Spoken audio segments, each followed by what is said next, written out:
여기가 어디라고 함부로 들어와. 당장 안 나가면 경찰 부를 거야. 뭔 개소리야! 이 골목 곧 철거 들어간다. 보상금 줄 때 나가지. 시간 낭비하실 필요 없습니다. 여긴 아버지가 지키던 가게예요. 여긴 돈으로 살 수 있는 자리가 아닙니다. 세상에 돈으로 안 되는 게 있나? 좋게 말할 때 말 듣지. 이 골목 우리가 다 밀어버린다. 스카이 가만히 앉아 있어. 저 개새끼는 뭐야? 걔부터 버릇 좀 고치지. 개나 주인이나 말귀를 못 알아들어. 그들의 협박이 골목 끝까지 울렸습니다. 하지만 그건 시작에 불과했죠. 과연 이 조용한 골목의 애견센터에서 무슨 일이 벌어질까요? 이 이야기가 궁금하시다면 지금 구독과 좋아요 부탁드립니다. 제 아버지가 처음 이 골목에 작은 애견샵을 연 건 지금으로부터 20년 전이었습니다. 그땐 반려견이 아니라 집 지키는 개라 부르던 시절이었죠. 동네 사람들은 걱정했어요. 개 미용하는 가게가 여기서 먹고 살 수 있겠냐고요. 하지만 아버지는 흔들리지 않았습니다. 아버지는 늘 말했어요. 개도 가족이다. 사람 대하듯 대해라. 그 가르침을 저는 그대로 이어받아 지금 이 가게를 지키고 있습니다. 아버지가 세상을 떠난 지 벌써 3년이 흘렀어요. 심장마비였습니다. 아침까지만 해도 평소처럼 가게 문을 여셨는데 오후에 쓰러지셨죠. 병원으로 옮겨졌지만 결국 돌아오지 못하셨습니다. 장례를 치르고 나서 저는 한동안 가게 문을 열 수가 없었어요. 아버지 없는 이곳이 너무 낯설었거든요. 하지만 단골 어르신들이 찾아오셨습니다. 문 앞에 꽃을 놓고 가시기도 하고 쪽지를 남기고 가시기도 했죠. 할머니 한 분은 손수 만든 반찬을 문고리에 걸어두고 가셨어요. 그 모습을 보며 깨달았습니다. 이 가게는 단순히 강아지 미용을 하는 곳이 아니었구나. 동네 사람들에게는 추억이 담긴 공간이었던 거예요. 그래서 다시 문을 열었습니다. 서툴렀지만 하나씩 배워가며 아버지의 자리를 지켜냈죠. 가게 문을 열면 제일 먼저 달려오는 손님이 있습니다. 12살 노견 복돌이에요. 할머니 손에 이끌려 오는데 다리도 불편하고 시력도 많이 약해졌습니다. 하지만 가게 냄새는 또렷하게 기억하는지 제 발끝을 찾아와 살짝 기대곤 했죠. 복돌이는 눈이 거의 안 보여요. 백내장이 왔거든요. 그래도 가게 안으로 들어오면 꼬리를 살랑살랑 흔들면서 제 냄새를 맡았습니다. 할머니는 복돌이를 내려놓으며 늘 같은 말을 했어요. 우리 복돌이 여기 아니면 미용 못 시켜. 얌전하게 앉아 있는 건 너희한테 마음을 준 거야. 저는 웃으며 대답했습니다. 저희가 고맙죠. 복돌이가 믿어주니까요. 복돌이를 미용대에 올리고 가위를 들면 복돌이는 조용히 앉았어요. 다른 가게에선 발버둥 친다는데 여기선 한 번도 그런 적이 없었습니다. 할머니는 그 모습을 보며 눈시울을 붉히기도 했죠. 우리 복돌이가 편하게 여기니까 나도 편해. 고맙다, 아가야. 손님들은 하나같이 오래된 인연입니다. 이 골목에서 태어나 결혼하고 아이 키우고 지금은 반려견과 산책 나오는 분들이에요. 그런 분들과 함께 나이를 먹어가는 가게. 사람 냄새가 나는 곳이죠. 어떤 분은 미용하러 온다기보다 그냥 수다 떨러 오세요.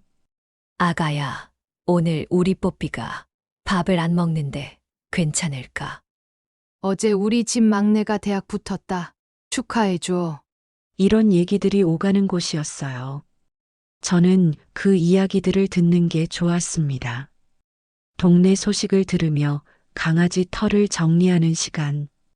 그게 제 일상이었죠. 가게 한쪽엔 아버지 사진이 걸려 있어요. 환하게 웃고 계신 모습입니다. 가끔 손님들이 그 사진을 보며 말해요. 내 아버지 정말 좋은 분이었지. 동네 사람들 다 챙기셨어. 그래서 이 가게가 오래 살아남은 거야. 정이 있으니까. 저도 그렇게 생각했어요. 이곳은 단순히 돈을 버는 가게가 아니었습니다. 사람들의 추억이 쌓이고 마음이 머무는 공간이었죠. 제가 군에 있을 때 군견병으로 복무했다는 이야기는 굳이 꺼내지 않았어요. 특별할 것도 없었고 자랑할 일도 아니었으니까요. 그저 아버지처럼 동네에서 사랑받는 가게로 남고 싶었습니다. 군견병 시절 배운 건 지금도 가끔 쓰이긴 해요. 강아지들을 다루는 법, 눈빛으로 신호 보내는 법, 침착하게 상황을 제어하는 법. 그런 게 자연스럽게 몸에 배어 있었죠. 하지만 그걸 드러낼 일은 없었습니다. 평온한 일상만 계속되면 되니까요. 오후가 되면 동네 초등학생들이 지나가곤 했어요. 유리창 너머로 강아지들을 보며 손을 흔들었죠. 저도 손을 흔들어주면 아이들은 까르르 웃으며 지나갔습니다. 그런 풍경이 참 좋았어요. 평범하지만 따뜻한 순간들이요. 해가 지고 불을 끄고 나면 골목은 조용해졌습니다. 가로등 불빛이 희미하게 길을 비췄죠. 고양이 한두 마리가 천천히 지나가는 모습이 보였어요. 저는 그 풍경을 바라보며 생각했습니다. 이 평온한 일상이 계속됐으면 좋겠다고요. 변하지 않는 골목, 익숙한 사람들, 따뜻한 시간. 그게 제가 바라는 전부였어요. 집으로 돌아가는 길은 늘 똑같았습니다. 골목을 빠져나가면 작은 공원이 나오고 그 너머로 제 집이 있었죠. 걸어가며 하루를 되돌아봤어요. 오늘 복돌이는 잘 있었나? 할머니는 건강하셨나? 내일은 어떤 손님이 올까? 그런 생각들이 머릿속을 스쳤습니다. 집에 도착하면 샤워를 하고 간단히 저녁을 먹고 일찍 잠들었어요. 내일도 또 가게 문을 열어야 하니까요. 그런 일상이 좋았습니다. 특별한 일 없이 하루가 지나가는 게 좋았어요. 벽에 걸린 낡은 시계, 모서리가 다른 미용대, 손잡이가 헐거워진 가위까지 모든 게 아버지의 흔적이었습니다. 때론 가위질을 하다가 문득 아버지 생각이 났어요. 이런 상황에선 아버지는 어떻게 하셨을까? 항상 손님을 먼저 생각하셨죠.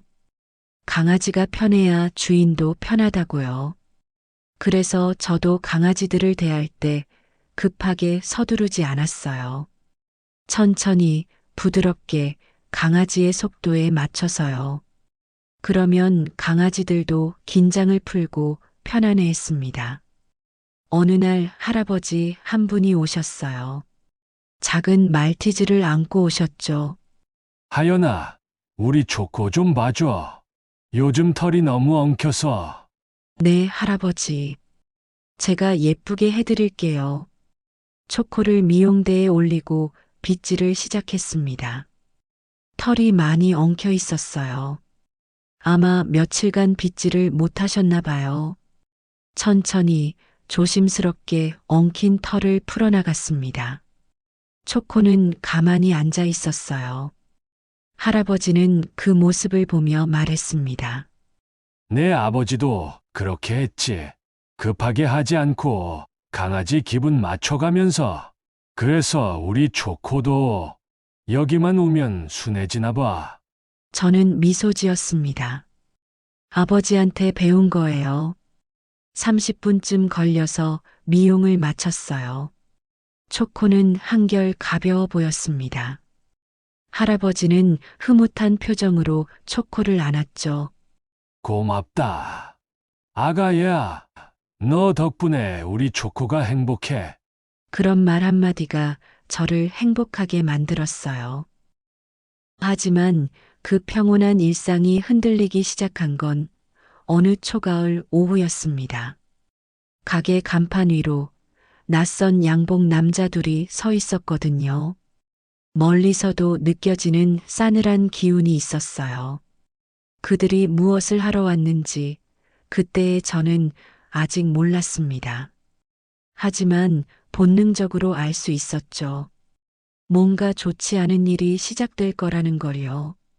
남자들은 가게 앞을 서성이며 뭔가를 확인하는 것 같았어요. 간판을 보고 유리창을 보고 골목 상황을 살폈죠. 저는 가게 안에서 그 모습을 지켜봤습니다. 손님이 들어오려는데 방해하는 건 아닐까 싶어 문을 열까 했지만 그러지 않았어요. 왠지 모를 불안감이 있었거든요. 남자들은 10분쯤 서성이다가 사라졌습니다. 하지만 그 뒷모습이 계속 머릿속에 남았어요. 저녁에 할아버지께서 오셨을 때 저는 조심스럽게 물었습니다. 할아버지, 혹시 동네에 무슨 소문 들으신 거 없으세요? 할아버지는 고개를 갸웃하시더니 말했어요. 글쎄, 요즘 재개발 얘기가 돌긴 하던데, 근데 확정된 건 아니라던데. 재개발이라는 단어에 가슴이 철렁했어요. 설마 그 남자들이 그것 때문에 온 걸까요? 하지만 할아버지는 별일 아닐 거라며 웃으셨죠. 우리 동네가 그렇게 쉽게 무너지겠어. 걱정 마라. 저도 그러려니 했어요. 하지만 마음 한편에선 불안감이 가시지 않았습니다. 그날 밤 잠자리에 들었지만 잠이 오지 않았어요. 창밖을 보니 달이 떠 있었습니다. 차가운 달빛이 방 안을 비추고 있었죠. 저는 천장을 바라보며 생각했습니다. 아버지라면 이런 상황에서 어떻게 하셨을까요? 아마도 걱정하지 말라고 하셨겠죠. 동네 사람들과 함께라면 무슨 일이든 이겨낼 수 있다고요. 저도 그렇게 믿고 싶었습니다. 하지만 다음 날 찾아온 현실은 제 예상보다 훨씬 가혹했어요. 다음 날 오후였습니다. 가게 문을 닫으려는데 어제 봤던 그 양복 두 사람이 제 앞을 막아섰어요. 심장이 빨리 뛰기 시작했죠. 사장님이시죠? 네, 그런데요. 남자 중 한 명이 명함을 건네며 말했습니다. 대한재개발 시행사입니다. 이 골목 곧 철거 들어갑니다. 미리 말씀드리러 왔어요. 명함을 받아들고 보니 번지르르한 로고와 함께 팀장이라는 직함이 적혀 있었어요. 저는 어리둥절했죠. 여기 주민들 아무도 그런 얘기 못 들었는데요. 남자는 비웃듯 말했습니다. 공식 발표 전이죠. 그래서 미리 알려드리는 겁니다. 보상금 드릴 테니 가게 정리하고 나가시는 게 좋습니다. 보상금이라는 단어를 참 쉽게도 꺼내더군요. 마치 돈만 주면 다 해결될 거라는 듯이요. 저는 침착하게 말했습니다. 저희는 나갈 생각 없습니다. 여긴 저희 아버지가 지키던 자리예요. 남자의 표정이 굳었어요. 눈빛이 차갑게 변했죠. 좋게 말할 때 움직이세요. 이 골목, 우리가 정리합니다. 협박인지 통보인지 모를 말투였습니다. 하지만 분명한 건 저를 무시하고 있다는 거였죠. 순간 스카이가 제 옆에서 그들 쪽을 보고 낮은 소리를 냈어요. 으르렁. 스카이는 제가 키우는 반려견입니다. 순하지만 위험을 감지하는 본능이 있었죠. 남자가 짜증 섞인 목소리로 말했습니다. 걔부터 버릇을 좀 고치시지. 그 말에 화가 치밀었어요. 하지만 참았습니다. 저는 차분히 대답했죠. 손님이나 동네 분들 불편하게 하실 거면 오늘은 돌아가 주시죠. 남자들은 서로 눈빛을 교환하더니 뒤로 물러났어요. 하지만 돌아서며 한마디를 남겼습니다. 시간 아깝게 굴지 마세요. 결국 우린 다 밀어버립니다. 문을 닫고 들어오는데 느낌이 좋지 않았어요. 가슴이 답답했죠. 스카이를 쓰다듬으며 중얼거렸습니다. 괜찮아, 스카이. 우리 버틸 거야. 그날 밤 잠을 이룰 수 없었어요. 아버지가 늘 말하던 한 문장이 떠올랐죠. 가게를 지키는 건 간판이 아니라 사람과 마음이다. 그 말이 계속 머릿속을 맴돌았습니다. 저는 침대에서 일어나 책상 앞에 앉았어요. 노트에 하나씩 적기 시작했죠. 해야 할 일들을요. 첫째, CCTV 추가 설치. 둘째, 녹음 기능 활성화. 셋째, 증거 수집. 만약 그들이 다시 온다면 준비가 되어 있어야 했어요. 다음 날 아침 일찍 전자상가로 향했습니다. CCTV 2대를 더 샀죠. 가게 앞과 뒤, 그리고 간판 쪽까지 다 찍히도록 설치했어요. 녹음기도 하나 구입했습니다. 핸드폰 녹음만으로는 부족할 것 같았거든요. 설치를 마치고 모니터를 확인했어요. 가게 전체가 화면에 선명하게 잡혔습니다. 이제 무슨 일이 일어나도 기록이 남을 거예요. 마음이 조금 놓였죠. 며칠 동안은 조용했습니다. 평소처럼 손님들이 왔고 강아지들을 돌봤어요. 하지만 긴장의 끈은 놓지 않았습니다. 언제 무슨 일이 벌어질지 모르니까요. 할머니께서 복돌이를 데리고 오셨을 때 제 얼굴을 보시더니 물었어요. 아가야, 무슨 일 있니? 얼굴이 안 좋은데. 괜찮아요, 할머니. 그냥 좀 피곤해서요. 거짓말이었어요. 하지만 할머니를 걱정시키고 싶지 않았죠.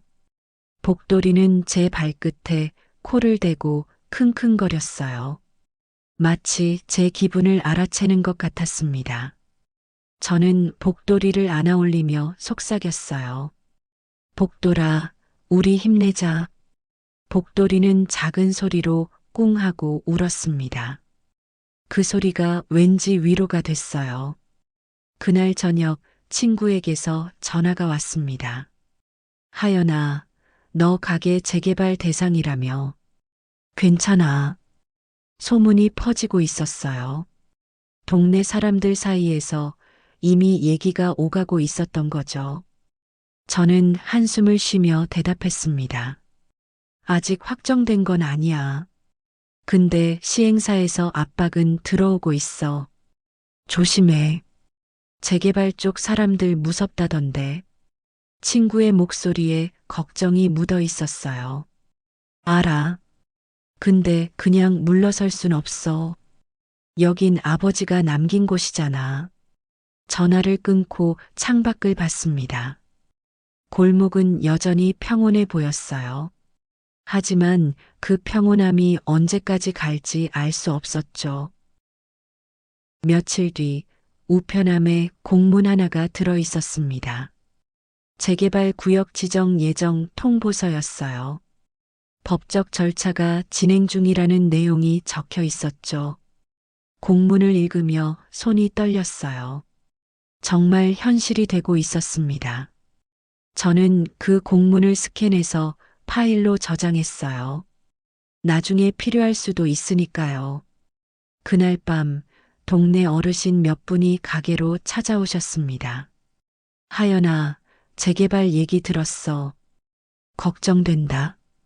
할아버지들과 할머니들이 모여 앉아 한숨을 쉬셨어요. 우리 동네가 이렇게 되는구나. 어쩔 수 없지. 세상이 변하는데 막을 수는 없잖아. 하지만 정 많은 동네인데 이렇게 밀어버리면 섭섭하지. 어르신들의 대화를 들으며 가슴이 아팠습니다. 이분들에게 이 골목은 단순한 주거지가 아니었어요. 평생을 살아온 추억이 담긴 곳이었죠. 저는 조용히 말했습니다. 어르신들, 저 쉽게 물러서지 않을게요. 끝까지 싸워볼게요. 할아버지 한 분이 제 어깨를 두드렸어요. 그래, 내 아버지 딸답구나. 하지만 너무 무리하지 마라. 알겠습니다. 어르신들이 돌아가신 후 가게는 다시 조용해졌어요. 하지만 제 마음속은 전혀 조용하지 않았습니다. 분노와 두려움 그리고 결심이 뒤섞여 있었죠. CCTV 모니터를 켜고 화면을 지켜봤어요. 골목 입구, 가게 앞, 간판 쪽까지 다 보였습니다. 준비는 됐어요. 이제 그들이 다시 온다면 증거를 확보할 수 있을 거예요. 밤이 깊어갔습니다. 가로등 불빛만이 희미하게 골목을 비추고 있었죠. 저는 모니터 앞에 앉아 밤을 지샜습니다. 언제 무슨 일이 일어날지 몰랐으니까요. 스카이도 제 옆에 앉아 있었어요. 가끔 귀를 쫑긋 세우며 밖을 살폈죠. 저는 스카이를 쓰다듬으며 말했습니다. 스카이, 우리 같이 지키자. 아버지가 남긴 이곳을. 스카이는 제 손을 하그며 꼬리를 살짝 흔들었어요. 새벽 3시쯤 됐을 때 저는 잠시 눈을 붙였습니다. 소파에 기대어 앉은 채로요. 하지만 깊이 잠들지는 못했어요. 조금만 소리가 나도 깼습니다. 다음 날 아침 분식집 사장님이 가게로 오셨어요. 하연아, 밤새 잠 못 잤지. 얼굴 봐. 아니요, 괜찮아요. 재개발 때문에 힘들지. 우리 가게도 통보받았어. 사장님도요. 응. 근데 우리는 이미 다른 데 알아보고 있어. 세입자니까 어쩔 수 없지. 저는 고개를 끄덕였어요. 하지만 속으로는 생각했습니다. 저는 다릅니다. 쉽게 포기하지 않을 거예요. 사장님은 떡볶이 한 그릇을 건네며 말했어요. 이거라도 먹어. 힘내야지. 고맙습니다, 사장님. 떡볶이를 먹으며 생각했어요.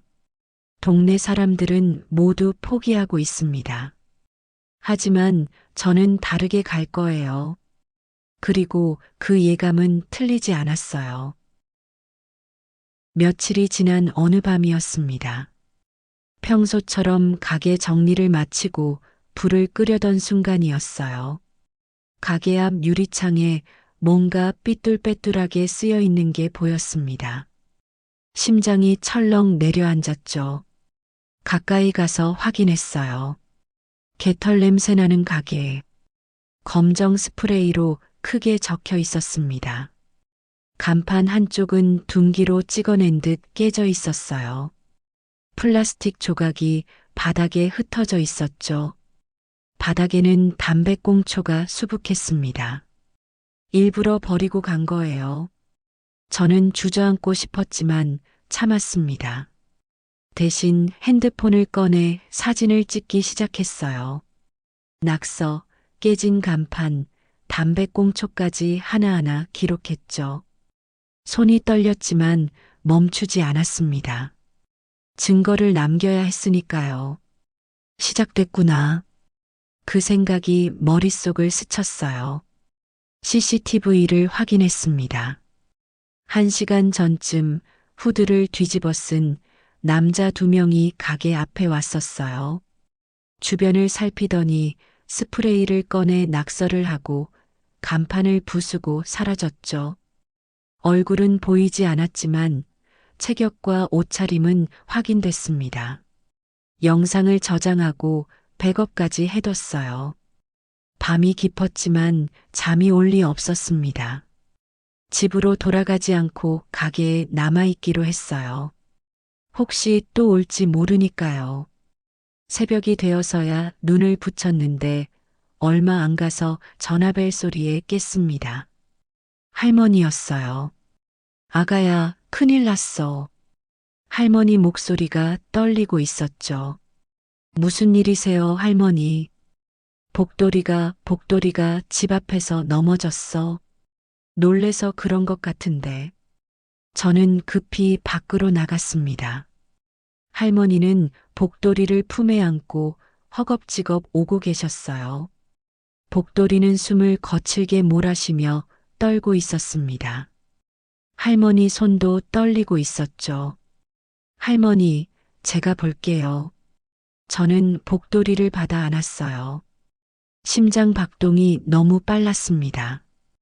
극심한 스트레스 반응이었어요. 복돌아, 괜찮아. 내가 있어. 복돌이에게 조용히 속삭이며 쓰다듬었죠. 천천히 복돌이가 진정되기 시작했습니다.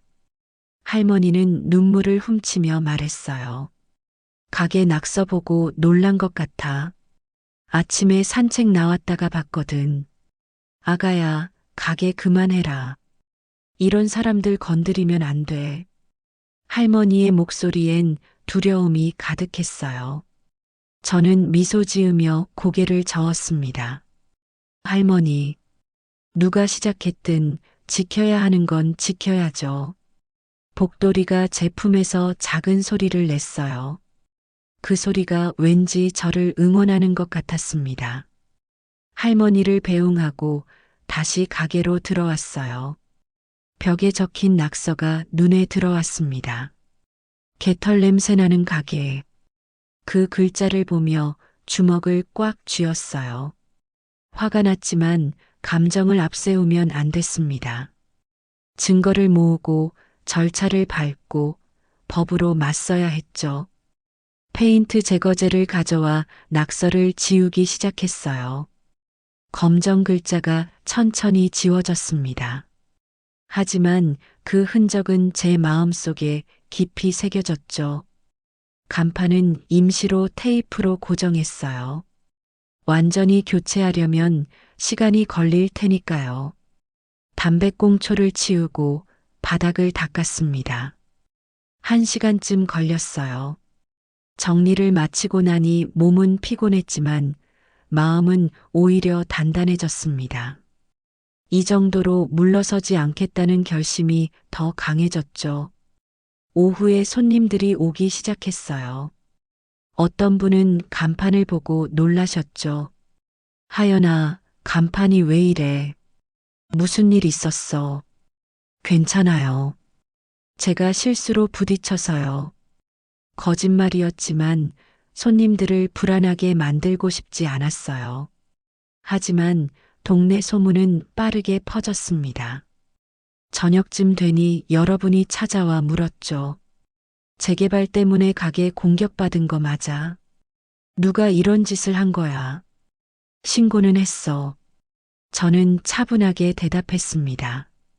신고했어요. 증거도 다 확보했고요. 걱정 마세요. 어르신들은 고개를 끄덕이셨지만 걱정스러운 표정이었어요. 조심해라. 저쪽도 만만치 않을 거야. 알고 있어요. 그날 밤 저는 경찰서에 신고를 했습니다. 기물 파손과 협박 의도가 있다고 설명했죠. 경찰이 출동해서 CCTV 영상을 확인했어요. 이 정도면 신고 접수 가능합니다.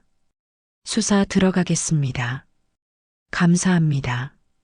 경찰이 돌아간 후 저는 가게에 혼자 남았어요. CCTV 모니터를 켜놓고 지켜봤죠. 혹시 또 올지 모르니까요. 밤이 깊어갔습니다. 골목은 고요했어요. 하지만 그 고요함이 오히려 불안했습니다. 폭풍 전의 고요함 같았죠.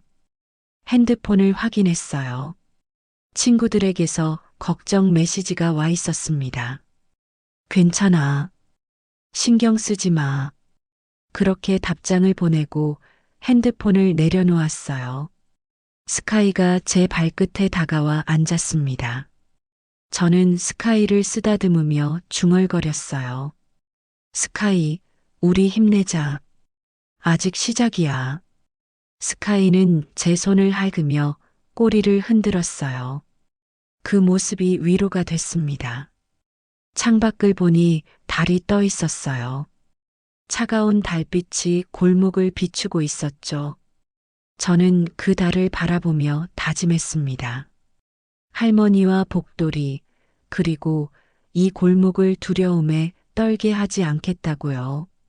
노트를 꺼내 오늘 있었던 일을 하나씩 기록했어요.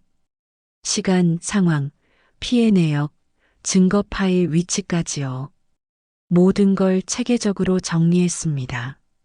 나중에 법적 대응을 할 때 필요할 테니까요. 새벽 2시가 넘어서야 잠자리에 들었습니다. 하지만 쉽게 잠들 수 없었어요.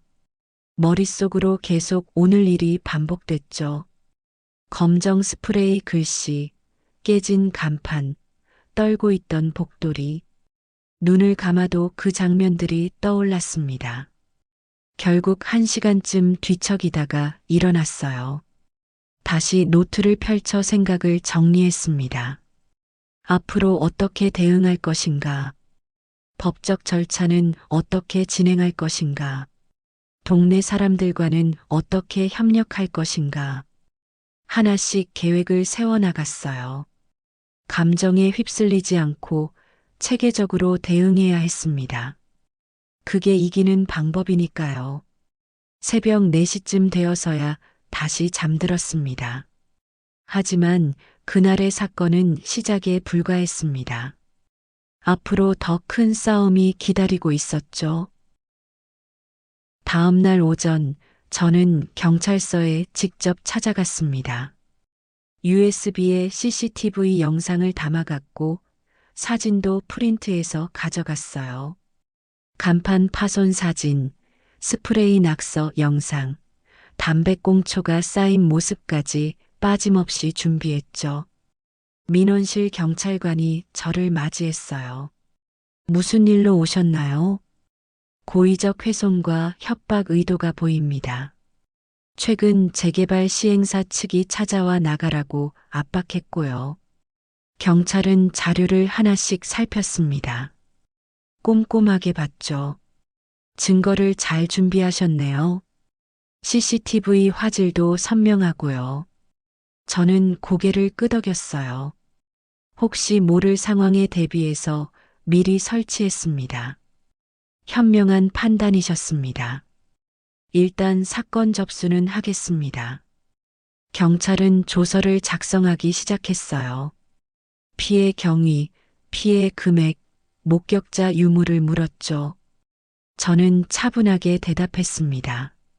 감정을 앞세우지 않고 사실만 정확히 전달했어요.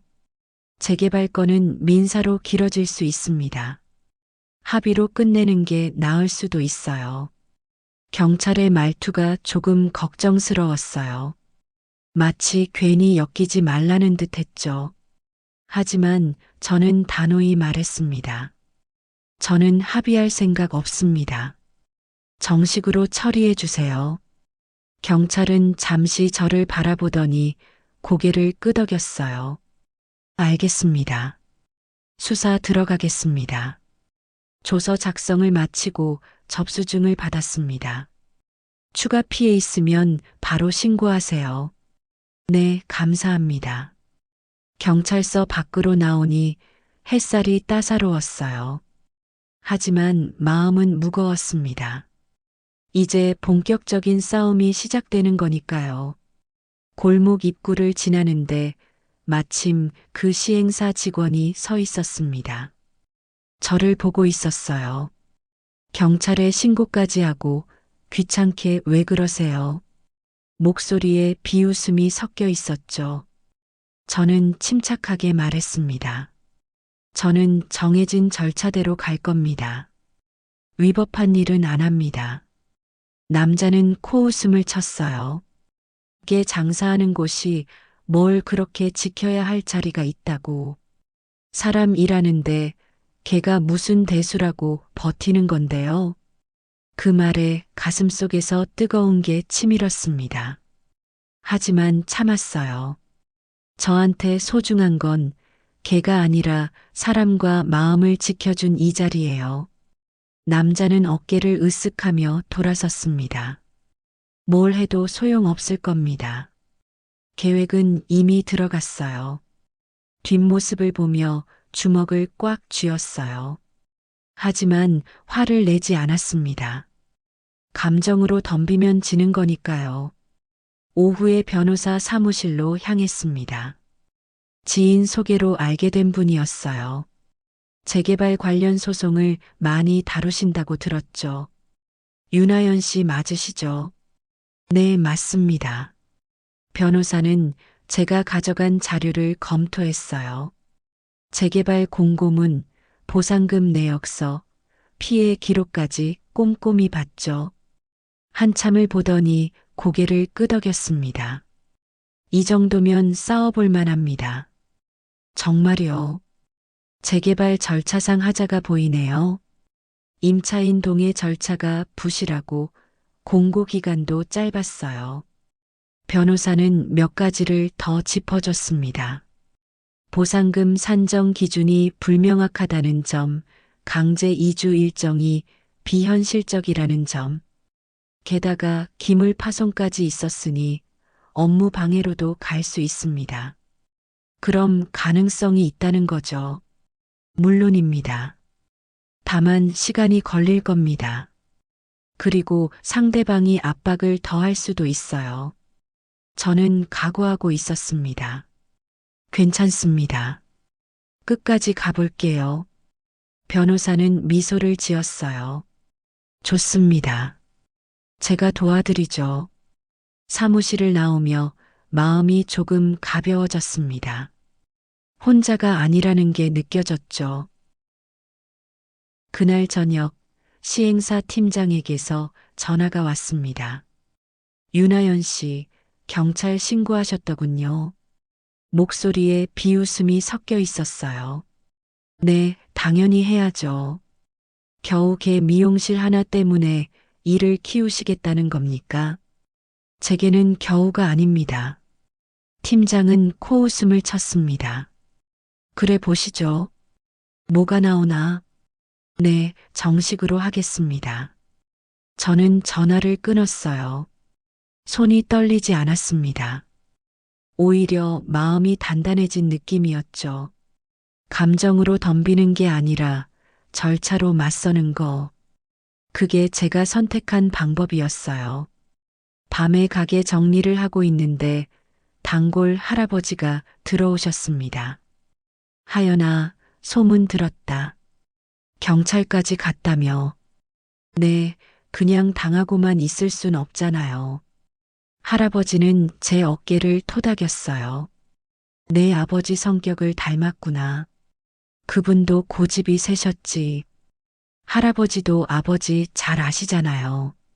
그럼 20년 단골인데 내 아버지가 이 가게 시작할 때부터 봤으니까.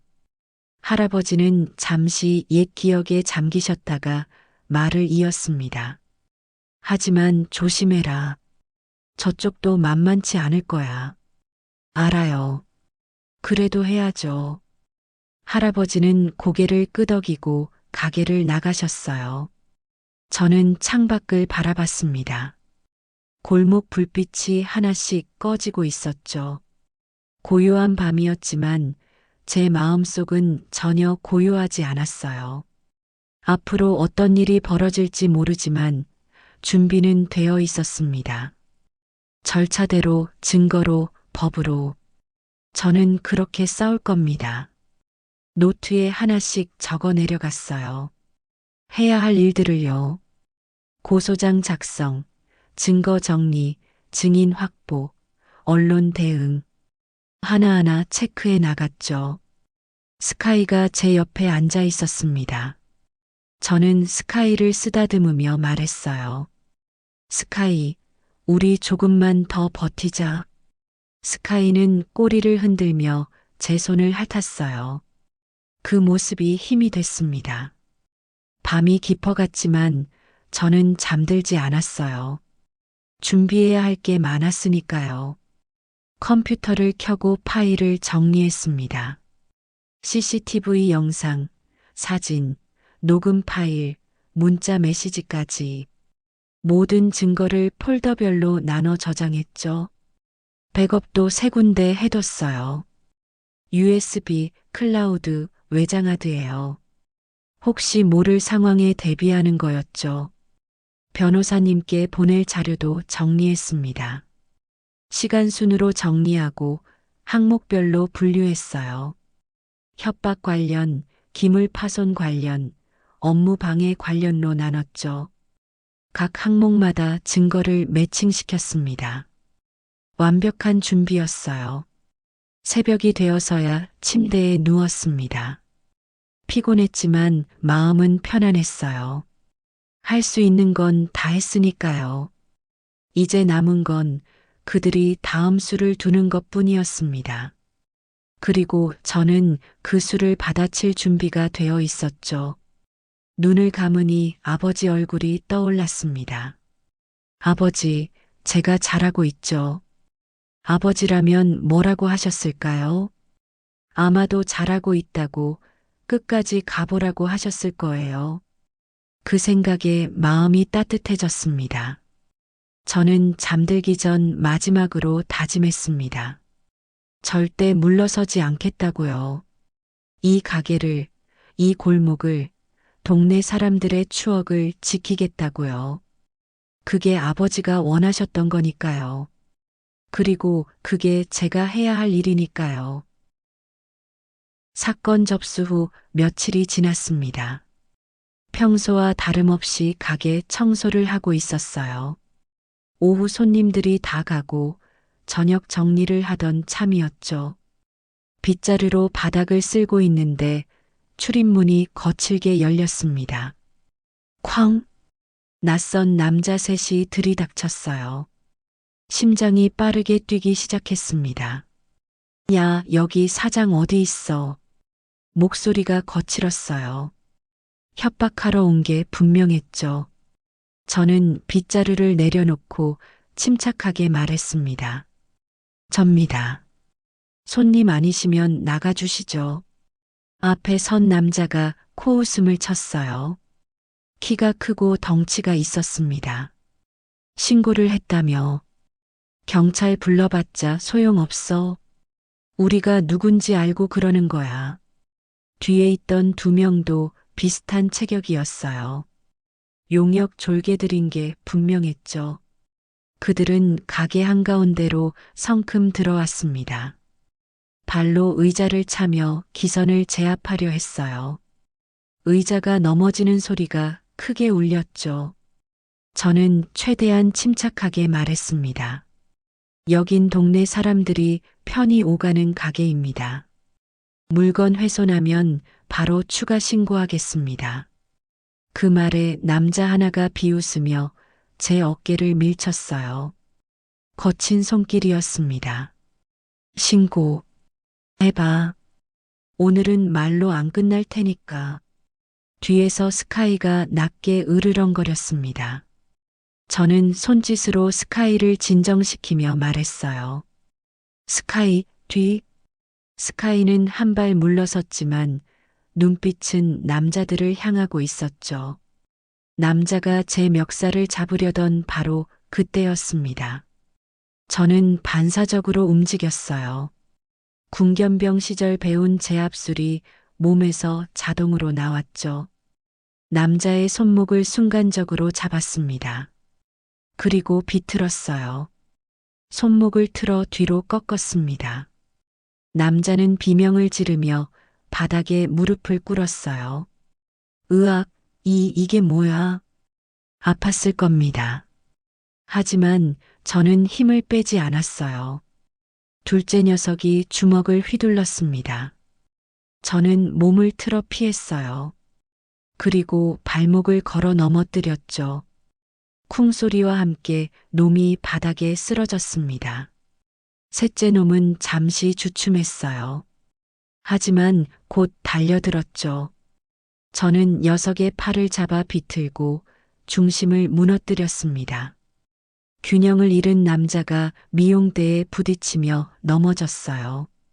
10초도 걸리지 않았습니다. 세 녀석 모두 바닥에 엎어져 있었죠. 저는 숨을 고르며 말했습니다. 다음엔 이렇게 안 끝납니다. 지금 나가세요. 용역들은 완전히 당황한 얼굴이었어요. 이게 뭐야? 너 뭐하는 여자야? 그냥 가게 지키는 사람입니다. 남자들은 비틀거리며 일어났어요. 몸을 추스르며 문 쪽으로 향했죠. 문 앞에서 도끼를 품은 목소리로 외쳤습니다. 좋아. 오늘은 맛보여준 거고 다음엔 진짜로 온다. 기다리고 있어. 문이 닫히고 난 뒤 가게 안은 조용했습니다. 하지만 공기는 묵직했어요.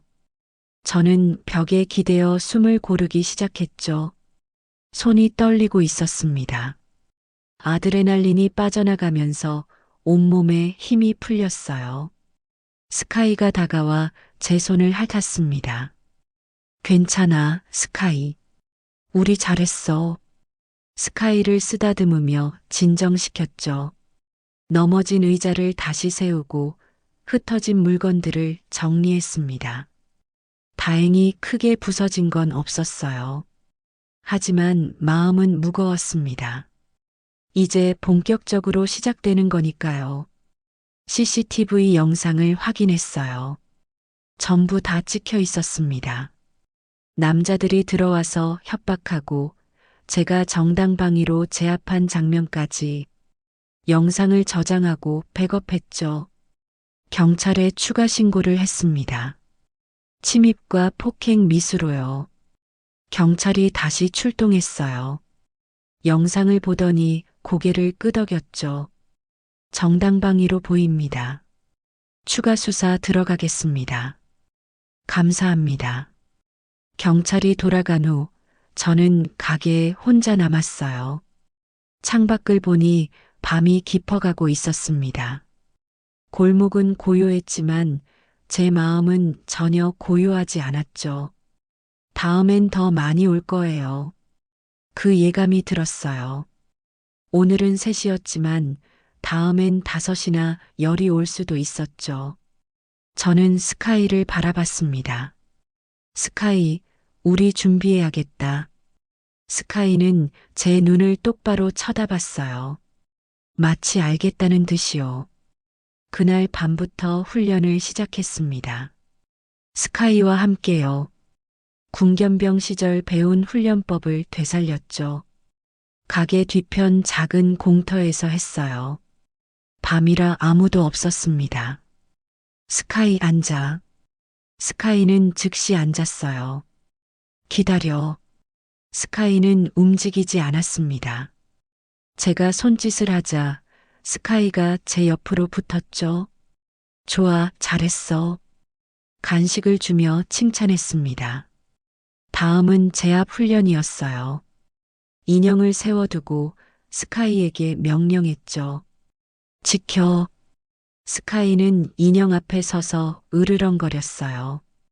하지만 물지는 않았습니다. 제압은 하되 상해를 입히지 않는 방식이었죠. 몇 번 반복하자 스카이는 완벽히 이해했어요. 저도 제압수를 다시 연습했습니다. 손목 꺾기, 발목 걸기, 중심 무너뜨리기.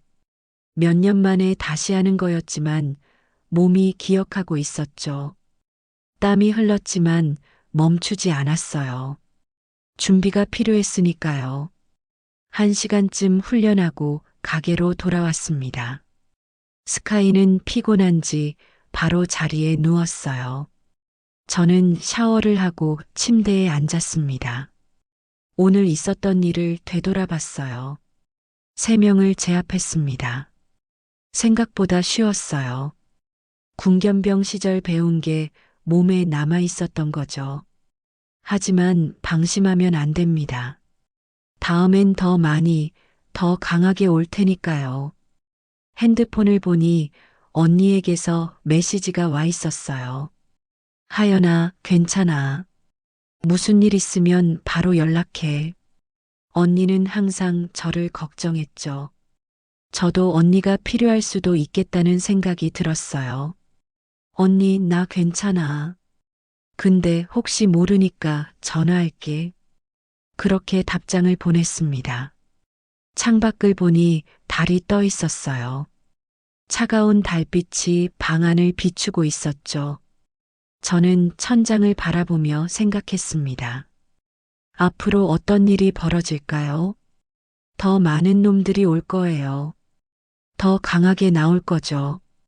하지만 저도 준비되어 있습니다.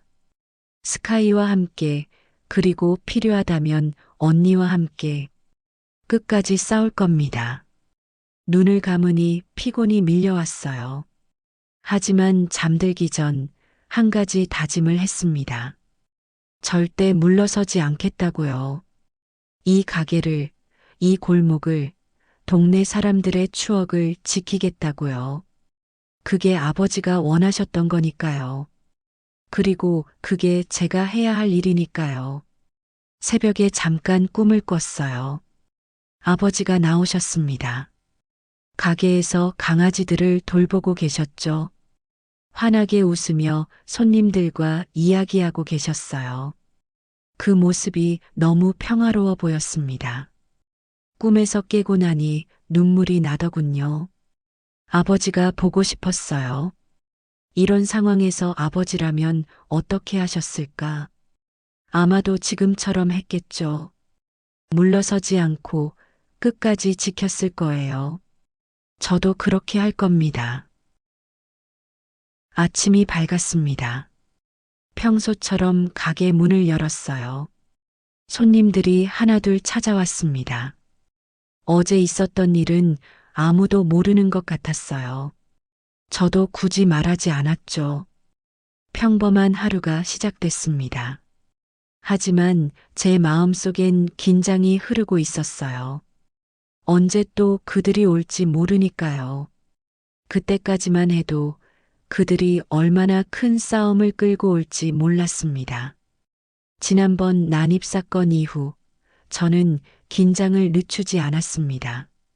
스카이와 함께 훈련을 계속했죠. 매일 밤 가게 뒤 공터에서 1시간씩 훈련했어요. 스카이는 점점 명령에 익숙해졌습니다. 앉아, 기다려, 지켜, 멈춰. 모든 명령을 완벽히 소화했죠. 스카이는 군견 출신은 아니지만 제가 군견병 시절 배운 지식을 바탕으로 꾸준히 훈련해온 아이였습니다. 평소엔 순한 아이지만 명령 하나면 움직일 준비가 되어 있었죠. 며칠이 지난 어느 날 언니에게서 전화가 왔습니다. 하연아, 지금 어디야? 가게. 왜? 나 지금 내려간다. 언니 회사는 휴가 냈어. 너 혼자 두면 안 될 것 같아서. 언니 목소리에 걱정이 묻어 있었어요. 괜찮아, 언니. 내가 처리하고 있어.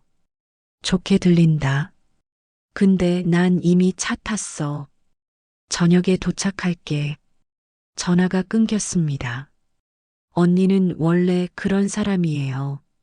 말보다 행동이 빠른 사람이죠. 저녁 7시쯤 언니가 가게 앞에 나타났습니다. 큰 가방을 메고 왔어요. 언니, 어디 다친 데는 없어.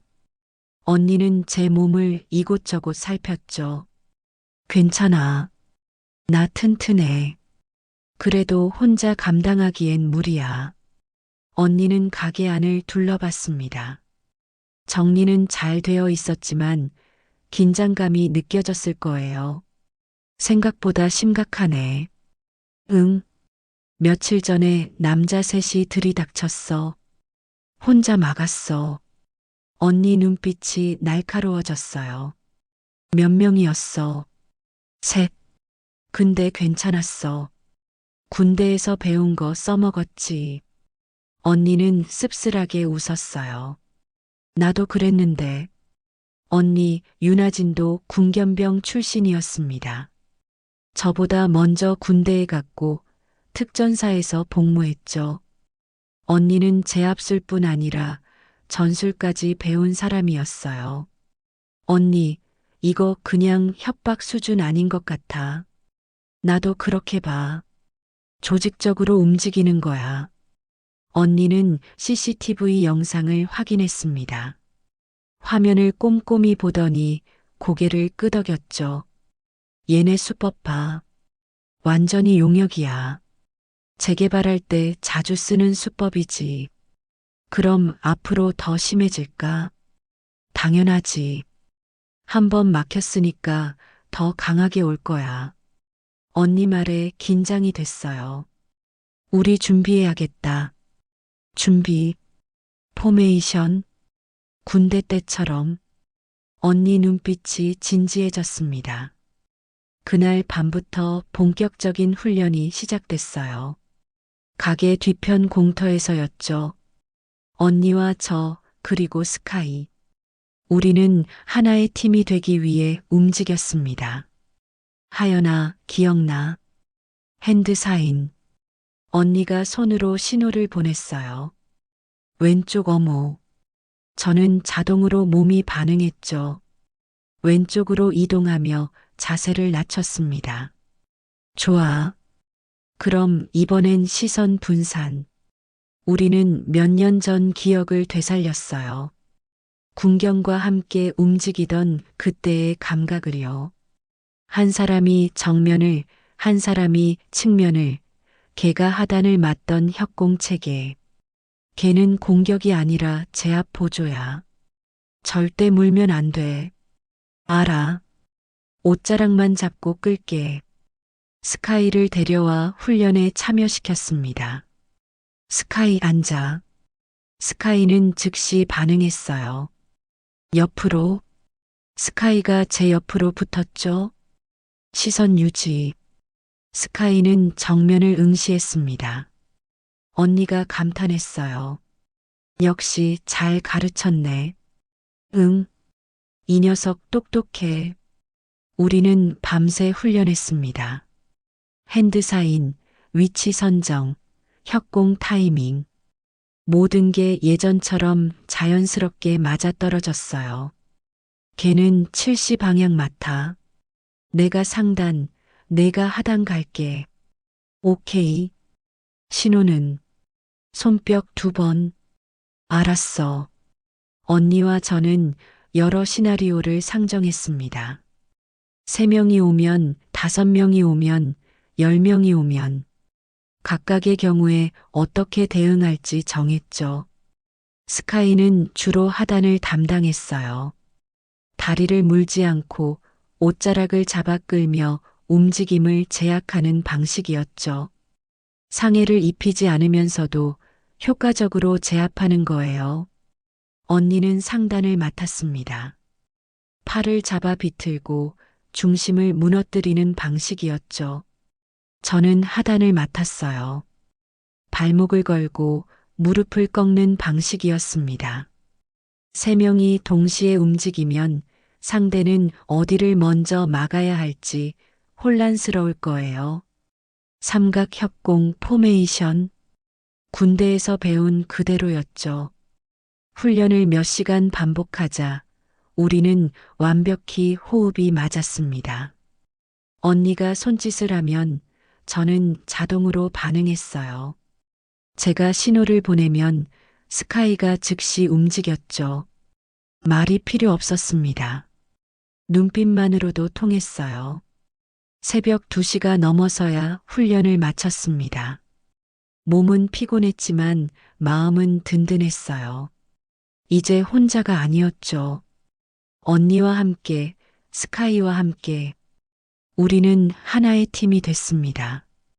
가게로 돌아와 따뜻한 차를 마셨어요. 언니가 물었습니다. 하연아, 무섭지 않아? 무섭지. 근데 더 무서운 건 아무것도 안 하고 물러서는 거야. 언니는 고개를 끄덕였어요. 그래. 우리 아버지 딸답네. 창밖은 여전히 어두웠습니다. 하지만 우리 마음속은 어둡지 않았어요. 준비는 끝났습니다. 이제 무엇이 와도 막을 수 있을 것 같았죠. 자매의 호흡, 궁견의 본능, 그리고 아버지가 남긴 용기. 우리에겐 그 모든 게 있었습니다. 며칠 뒤 밤이었습니다. 퇴근 시간이 한참 지난 밤이었어요. 가게 불 꺼진 유리창 너머로 서너 개의 그림자가 어른거렸습니다. 그리고 쾅! 문이 발로 차이며 열렸습니다. 이번엔 5명이었어요. 앞장선 사내가 씩 웃으며 말했습니다. 혼자서 우리 셋을 제압했다며. 그게 얼마나 대단한지 오늘 확인하러 왔다. 저는 담담하게 대답했어요. 경고했죠. 이 문제 더 키우지 말라고. 남자는 비웃었습니다.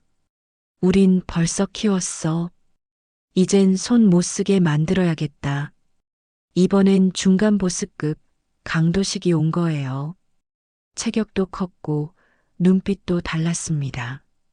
스카이가 제 옆에 바짝 붙으며 낮게 으르렁거렸어요.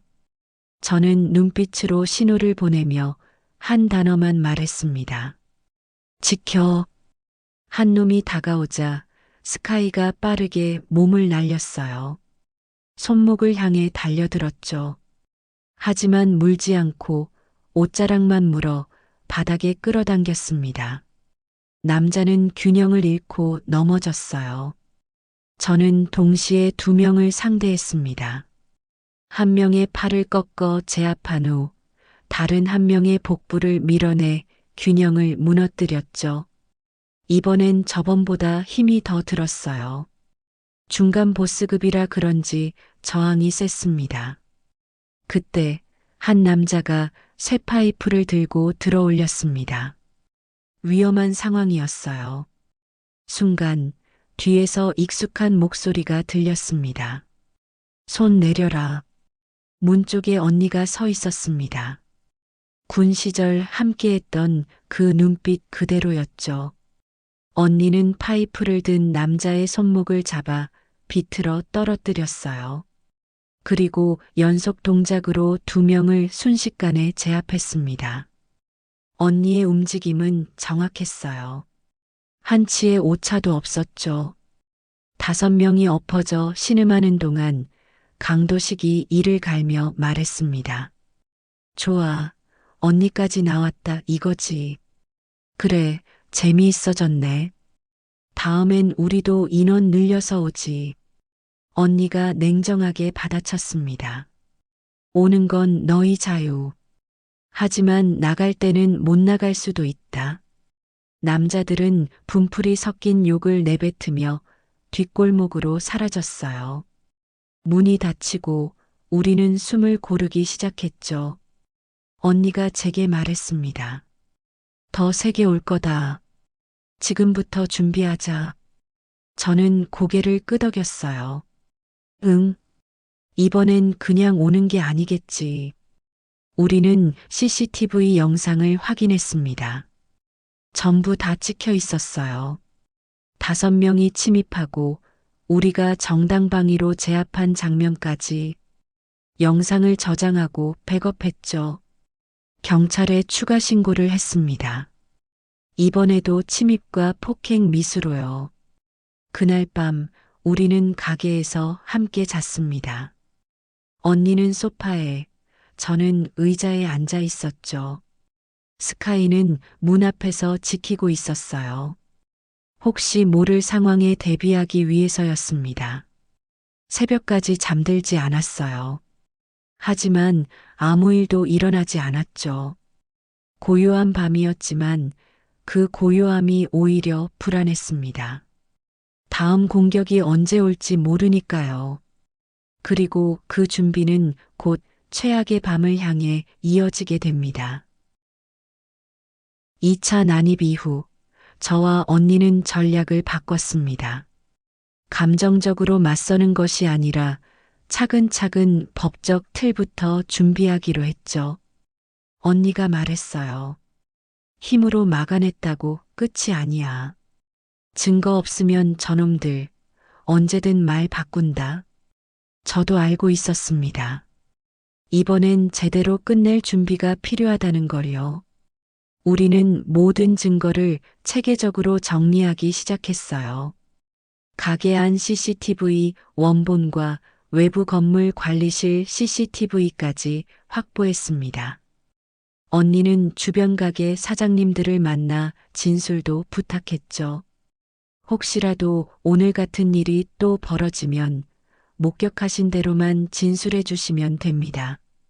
부탁드릴게요. 동네 어르신들은 걱정 섞인 목소리로 말했어요. 우리가 도울게. 저런 놈들한테 동네가 넘어가면 안 되지. 분식집 사장님도 고개를 끄덕였습니다. 우리도 재개발 때문에 골머리 앓고 있어. 너희가 이기면 우리한테도 힘이 돼. 스카이도 옆에서 조용히 앉아 있는 걸 보며 왠지 든든했어요. 저는 휴대폰 통화 녹음 파일을 정리했습니다. 시행사 직원에게서 들었던 협박성 발언들이요. 보상금 받고 나가라. 우리가 밀어버린다. 개 키우는 가게가 무슨 대수냐.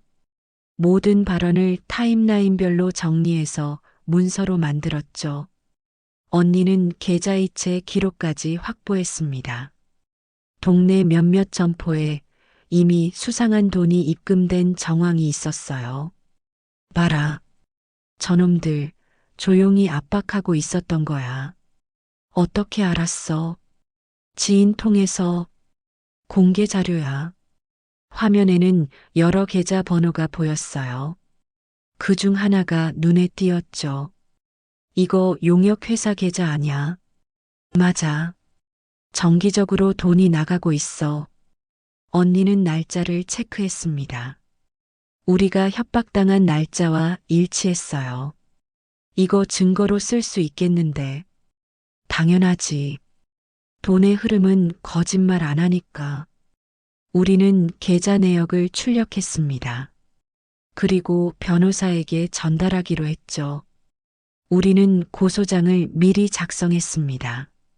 협박, 재물손괴, 업무방해, 폭행미수, 4가지 항목을 명확히 기재해 두었어요. 각 항목마다 증거를 매칭시켰죠. 협박에는 통화녹음, 재물손괴에는 CCTV 영상, 업무방해에는 피해 금액 산정서, 폭행미수에는 목격자 진술. 모든 게 완벽하게 준비됐습니다. 언니가 조용히 말했어요. 고소장만으로는 부족해. 언론 한 군데는 붙여놔야 해. 저는 잠시 고민했지만 결국 고개를 끄덕였습니다. 그래. 숨길 일이 아니니까. 우리는 지역 기자에게 연락했어요. 언니 지인 중에 기자가 있었거든요. 취재하고 싶습니다. 시간 괜찮으세요? 네, 좋습니다. 다음 날 기자가 가게로 찾아왔습니다. 카메라를 들고 왔죠. 여기가 문제의 현장인가요? 네. 보시다시피 아직 복구 중입니다. 기자는 간판을 촬영하고 가게 내부도 찍었어요. 언제부터 이런 일이 시작됐나요? 저는 처음부터 차근차근 설명했습니다. 재개발 통보, 협박, 기물 파손, 침입까지. 기자는 열심히 메모했죠. 증거는 확보하셨나요? 네. 모두 갖추고 있습니다. CCTV 영상과 녹음 파일을 보여줬어요. 기자는 고개를 끄덕였습니다. 이 정도면 충분하네요. 기사화하겠습니다. 감사합니다. 기자는 동네 어르신들도 인터뷰했어요. 할아버지 한 분이 말씀하셨죠. 이 동네가 재개발된다는 건 알았지만 이렇게 폭력적으로 나올 줄은 몰랐습니다. 우리 같은 사람들은 어디 가서 하소연도 못해요. 할머니도 덧붙였습니다. 저 아이들이 용기 내줘서 고맙습니다. 우리도 힘이 돼요. 기자는 모든 걸 기록했어요. 이틀 뒤 기사가 났습니다. 재개발 폭력, 20년 애견샵 위협받다. 기사는 빠르게 퍼졌어요. 포털 사이트에도 올라갔고 SNS에서도 공유됐죠. 댓글이 달리기 시작했습니다. 말도 안 돼. 이게 2025년 대한민국에서 일어나는 일이라니. 저도 재개발 때문에 쫓겨난 적 있어요. 공감합니다. 응원합니다. 끝까지 싸우세요. 여론이 우리 편으로 돌아서기 시작했어요. 시행사는 점점 궁지에 몰렸습니다. 그날 저녁 시행사 팀장에게서 전화가 왔어요. 윤하연 씨, 과하시는 거 아닙니까? 과한 건 그쪽이죠. 폭력까지 동원하면서 그건 저희가 지시한 게 아닙니다. 돈 흐름이 증명하는데요. 팀장은 말을 잃었습니다. 검찰에 모든 자료 넘어갔어요. 이제 법이 판단할 겁니다. 전화가 끊겼어요. 언니가 옆에서 웃었죠. 속 시원하다. 아직 끝난 게 아니야. 알아. 근데 이 정도면 충분히 타격 줬어. 맞는 말이었습니다. 여론은 우리 편이었고 증거는 명확했죠. 법적 절차도 진행되고 있었어요. 그날 밤 동네 어르신들이 찾아오셨습니다.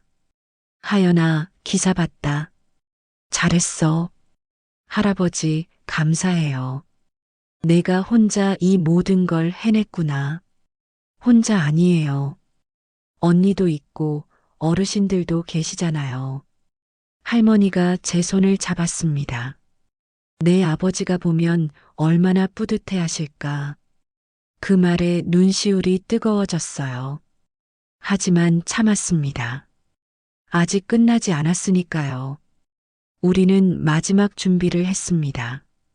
고소장 최종 검토, 증거 목록 재확인, 증인 명단 정리.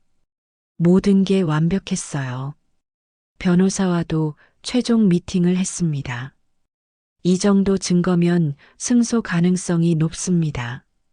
정말요? 네. 특히 계좌 흐름 증거가 결정적이에요. 시행사와 용역의 연결고리가 명확하니까요. 언니가 물었습니다. 재판까지 얼마나 걸릴까요? 빠르면 2~3달, 길면 반년 정도 예상됩니다. 그동안 또 공격 올 수 있지 않나요? 그럴 수도 있습니다.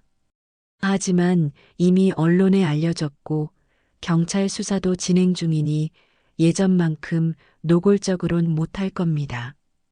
우리는 고개를 끄덕였어요. 이제 남은 건 하나뿐이었습니다. 그들이 마지막 발악을 하러 오기만 하면 됐습니다. 증거는 준비됐다. 이제 끝내는 일만 남았다. 창밖을 보니 밤하늘에 별이 떠 있었어요. 맑은 밤이었습니다. 저는 그 별을 바라보며 다짐했습니다.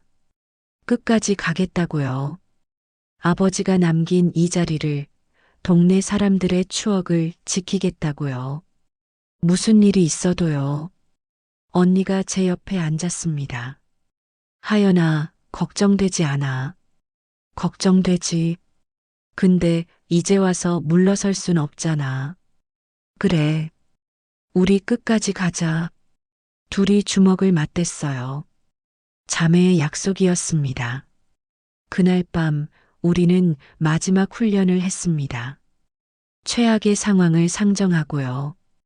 10명이 오면 어떻게 할지, 무기를 들고 오면 어떻게 할지, 모든 시나리오를 준비했습니다. 스카이도 함께 훈련했어요. 이제 스카이는 완벽히 우리의 신호를 이해했습니다. 눈빛만 봐도 알았죠. 준비는 끝났습니다.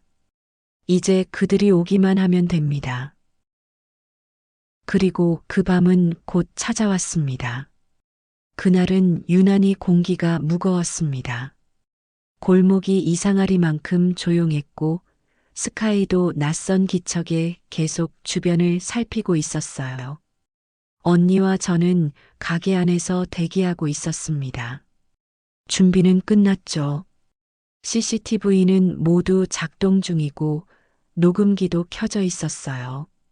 경찰에도 미리 연락을 해뒀습니다. 혹시 모를 상황에 대비해서요. 밤 11시가 조금 넘었을 때였습니다. 가게 밖에서 발소리가 규칙적으로 그리고 무겁게 울렸어요. 탁, 탁, 탁. 여럿이 일부러 발을 맞추듯 다가오는 소리였죠. 심장이 빠르게 뛰기 시작했습니다. 언니와 눈빛을 교환했어요. 준비하자. 언니가 고개를 끄덕였습니다. 문이 벌컥 열렸어요. 이번엔 10명이었습니다. 가운데에는 양복을 입은 사내 하나가 서 있었고 그 뒤로 중간 보스와 얼굴이 낯익은 용역들이 줄지어 서 있었죠. 용역 보스 박만철이었죠. 분위기가 달랐습니다. 양복 사내가 느긋하게 말했습니다. 여기가 동네 개가 사람보다 귀한 가게라며 목소리에 비웃음이 섞여 있었어요. 저는 침착하게 대답했습니다. 오늘로 끝내자. 박만철은 손가락을 튕겼어요. 그러자 부하들이 사방으로 퍼지며 우리를 둘러싸기 시작했습니다. 원을 그리며 포위했죠.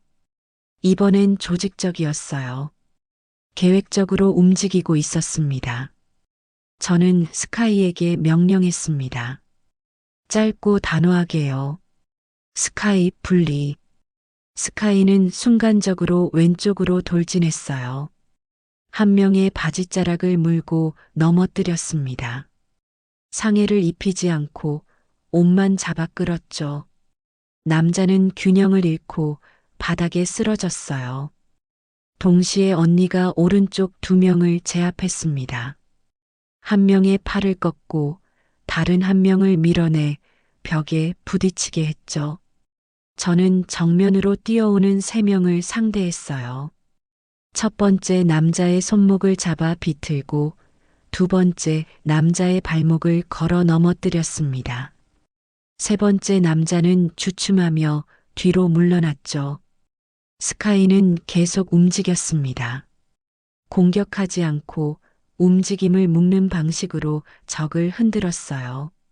점프해서 팔을 물듯 하다가 멈추고 뒤에서 달려드는 자를 향해 짖으며 동선을 끊고 도주하려는 자의 다리를 막았죠. 완벽한 제압 보조였어요. 언니와 저는 서로의 빈틈을 메우며 움직였습니다. 한 사람이 제 뒤로 오려는 순간 언니의 발차기가 정확히 그를 막아섰어요. 언니가 잡힌 순간에는 제가 팔을 꺾어 탈출시켰죠. 완벽한 호흡이었습니다. 군대에서 훈련했던 그대로요. 삼각 협공 포메이션, 상단, 하단, 그리고 측면. 우리는 하나의 팀으로 움직였어요. 7명이 쓰러졌을 때였습니다.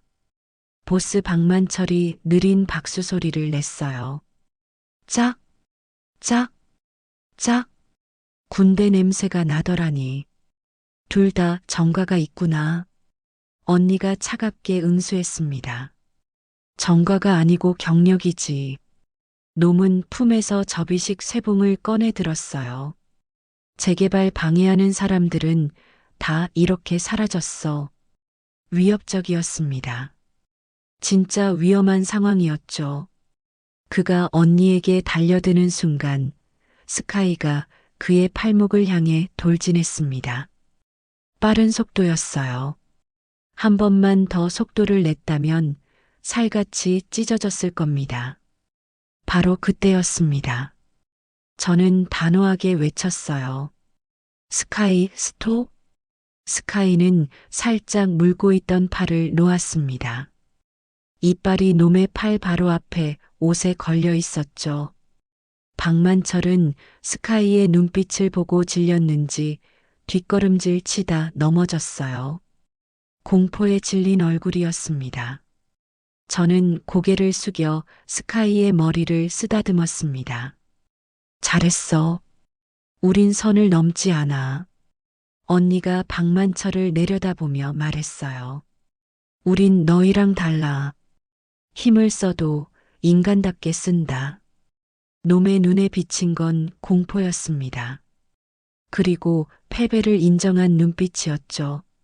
저 멀리서 경찰차 사이렌 소리가 들렸어요. 골목을 가르며 다가왔습니다. 이미 고소장과 증거는 제출돼 있었으니 이제 끝이 나는 건 시간 문제였죠. 경찰이 도착했습니다. 상황을 보고 놀라는 표정이었어요. 신고받고 왔습니다. 저는 침착하게 말했습니다. 10명이 침입했습니다. 정당방위로 제압했고요. CCTV에 다 찍혀 있습니다. 경찰은 보스와 용역들을 연행했어요. 그중 한 명이 중얼거렸습니다. 시행사 대표가 시켰어. 우린 돈 받고 온 거야. 그 말에 다른 경찰관이 귀를 기울였죠. 그거 진술로 남기시죠. 남자는 고개를 끄덕였어요. 모든 게 끝났습니다. 경찰이 떠나고 우리는 가게에 남았어요. 언니가 제 어깨를 두드렸습니다. 잘했어, 하연아. 언니도. 스카이가 제 옆으로 와서 앉았어요. 저는 스카이 머리를 쓰다듬었죠. 너도 수고했어. 스카이는 꼬리를 흔들며 저를 올려다봤습니다. 그날 밤 우리는 함께 앉아 있었어요. 말없이, 하지만 든든하게. 창밖을 보니 동이 트기 시작했습니다. 새벽 하늘이 밝아지고 있었죠. 긴 밤이 끝났습니다. 싸움도 끝났어요. 이제 평화가 찾아올 거예요. 저는 그렇게 믿었습니다. 그리고 그 믿음은 틀리지 않았죠. 아침 햇살이 가게 안으로 스며들었습니다. 따뜻한 빛이었어요. 우리는 서로를 바라보며 미소 지었습니다. 해냈다는 안도감이 밀려왔죠. 언니가 말했습니다. 이제 진짜 끝났다. 응. 이제 진짜 끝이야. 우리는 포옹했어요. 긴 싸움이 끝난 순간이었습니다. 며칠 뒤 검찰에서 연락이 왔습니다. 시행사 대표 구속됐습니다. 정말이요? 네. 증거가 명확했어요. 폭력 동원, 업무 방해, 배임 혐의까지 인정됐습니다. 저는 안도의 한숨을 쉬었어요. 감사합니다. 하연 씨가 증거를 잘 모아주셨기에 가능한 일이었습니다. 전화를 끊고 언니에게 알렸습니다. 언니 끝났어. 진짜? 응. 대표 구속됐대. 언니는 한참을 아무 말도 하지 않았어요. 그러다 갑자기 웃기 시작했죠. 우리가 해냈네. 응. 우리가 해냈어. 둘이 서로를 안았습니다. 긴 싸움이었어요. 지치고 힘들었지만 결국 이겨냈죠. 눈물이 흘렀습니다. 참으려 했지만 멈출 수 없었어요. 언니도 울고 있었습니다. 우리는 한참을 그렇게 안고 있었죠. 다음 날 지역신문에 작은 기사가 실렸습니다. 재개발 앞세운 협박과 폭력 일당 검거, 주민 증언과 CCTV로 드러나. 기사는 길지 않았지만 의미가 컸어요. 우리의 이야기가 기록으로 남았으니까요. 댓글도 달렸습니다. 잘하셨습니다. 용기의 박수를 보냅니다. 이런 일이 더 알려져야 합니다. 응원합니다. 하나하나 읽으며 마음이 따뜻해졌어요. 오후에 동네 주민들이 찾아오기 시작했습니다. 할머니는 강아지 간식을 들고 왔어요.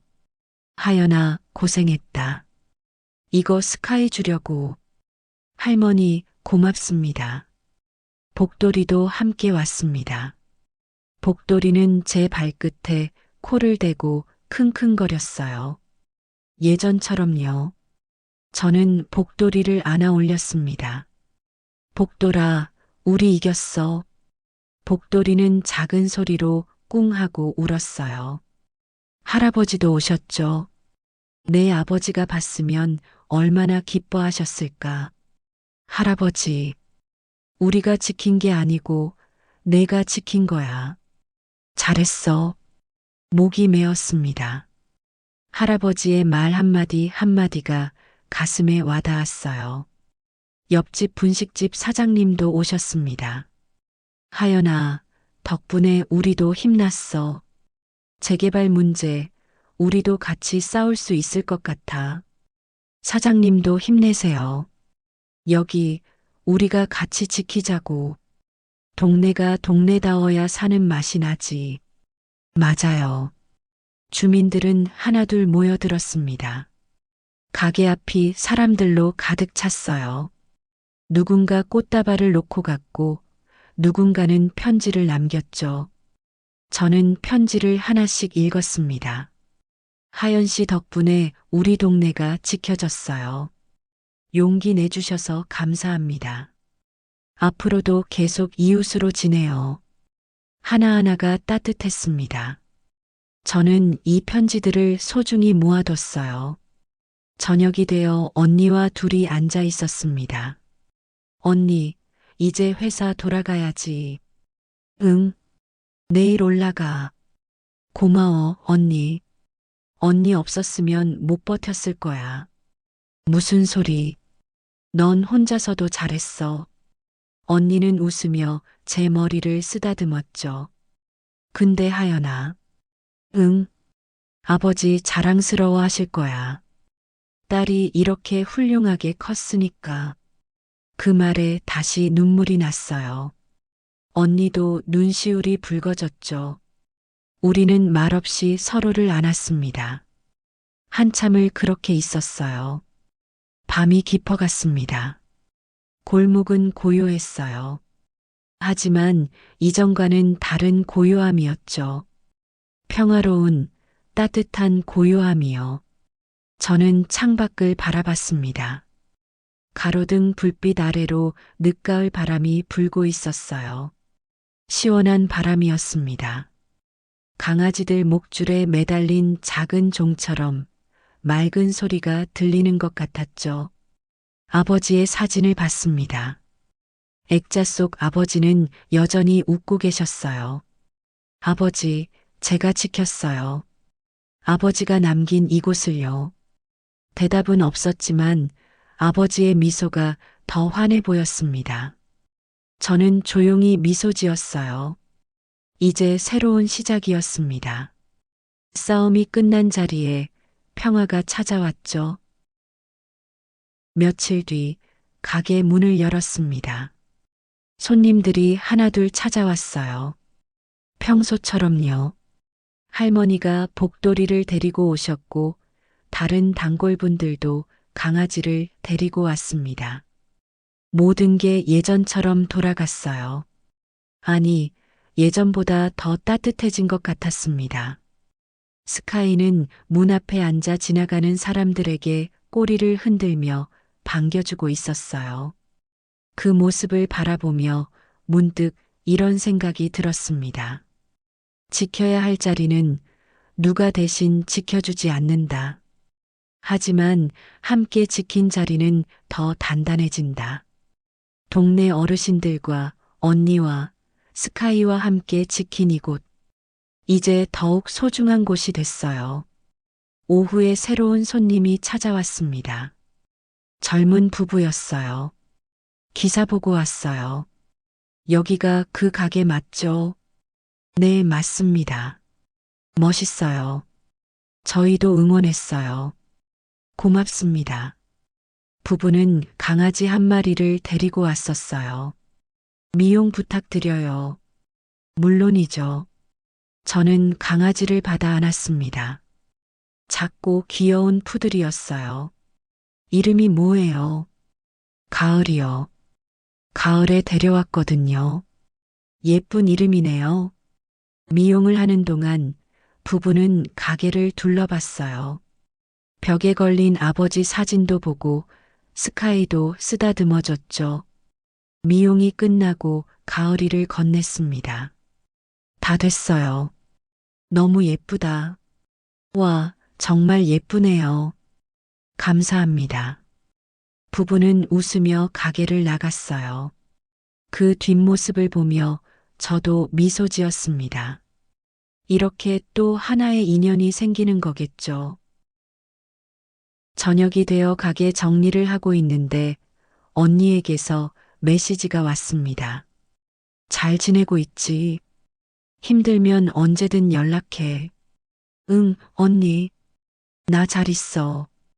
고마워. 답장을 보내고 핸드폰을 내려놓았어요.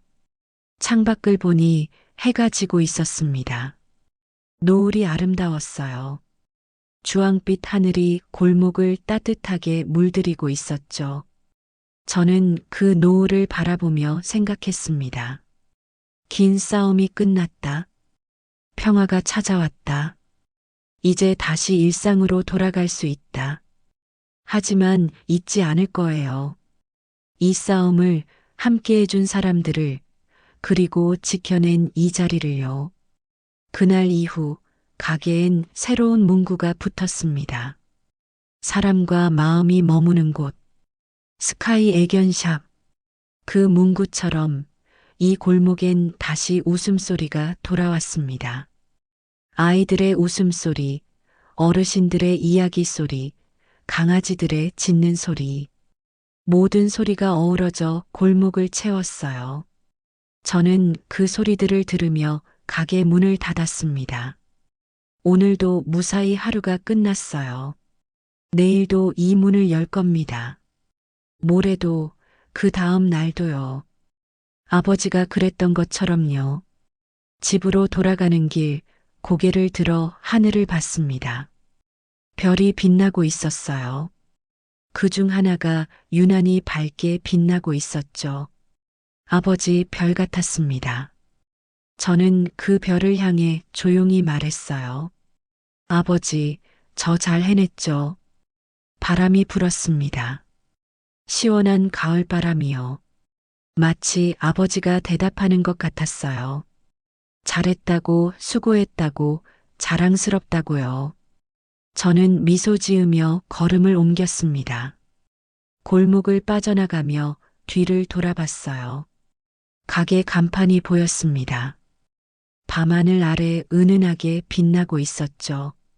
그 빛을 보며 다짐했습니다. 이 자리를 계속 지키겠다고. 사람들의 마음이 머무는 이곳을, 아버지의 정신이 살아있는 이곳을요. 그리고 그 다짐은 평생 이어질 겁니다.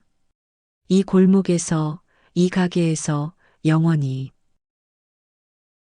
이 세상엔 돈으로 살 수 없는 자리가 있습니다. 아버지의 손길이 남은 미용대, 강아지 털 냄새에 담긴 추억, 동네 어르신들의 웃음소리. 그녀는 그 자리를 지키려 싸웠습니다. 그것이 단순한 가게가 아니라 사람들의 마음이 머물던 공간이었으니까요. 어쩌면 우리가 지켜야 할 것도 그렇게 작고 사소한 자리 아닐까요? 이 이야기가 울림이 있었다면 구독과 좋아요 부탁드립니다. 여러분의 공감이 다음 주인공의 희망이 됩니다.